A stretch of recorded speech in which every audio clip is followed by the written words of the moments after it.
Nick Schrag coming through the final gate of the first loop at the 2009 Canadian Enduro Championships. Jason Schrag coming through the first gates, the final loop, followed by Shane Cuthbertson on the Big Berg.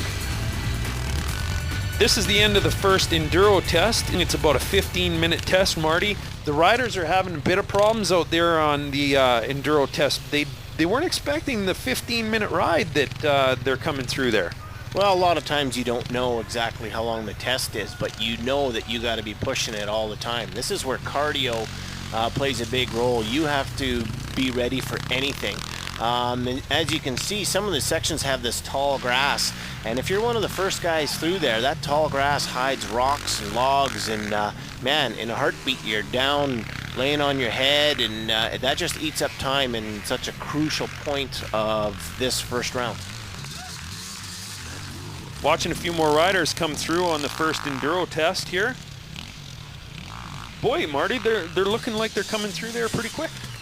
They look like they're very smooth, and that's another big point. You got to be smooth, not quite like that, but you got to be really smooth and look ahead and not dump the bike, because as you can see, this rider here probably just lost about 25 seconds, and in a special test that's anywhere between 5 to 15 minutes long, those seconds count, and they'll put you from 1st to 10th place in no time.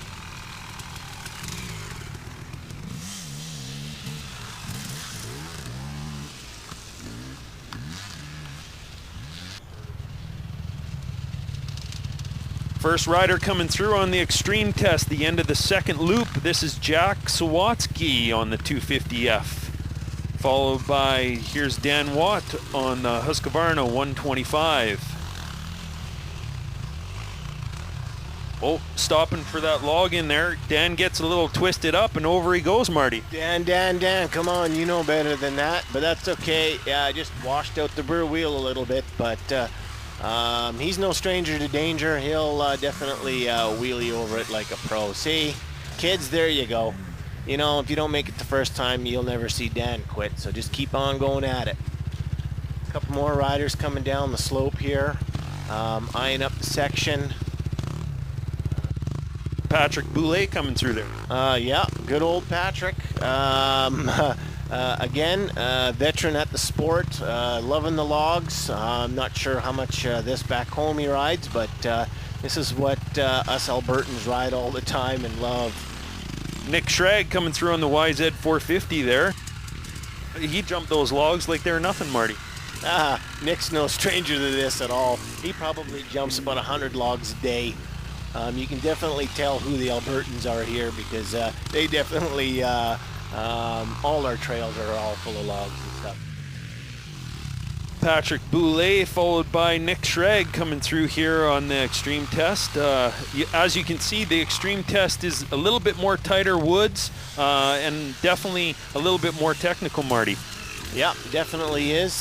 This is my favorite. This is where I've always excelled, is this really tight stuff like this.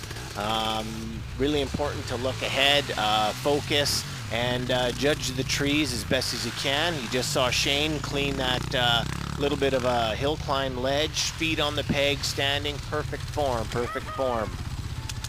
Following Shane Cuthbertson, Bobby Prochnow taking that little downhill right beside the river. Definitely some beautiful scenery here in Blairmore, Alberta.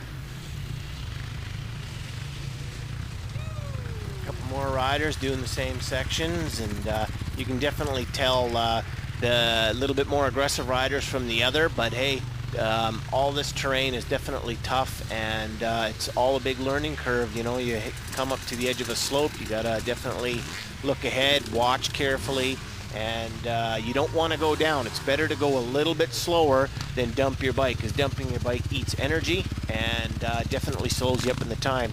Guy Charoux riding, yeah, definitely can tell he's been riding for a couple of years. The rest of the guys dropping down. You can see they're looking back on the hill when they pass by. That's because they're not timed on this enduro test, the first loop. However, the second time they pass through this area, they will be timed on this part of the course.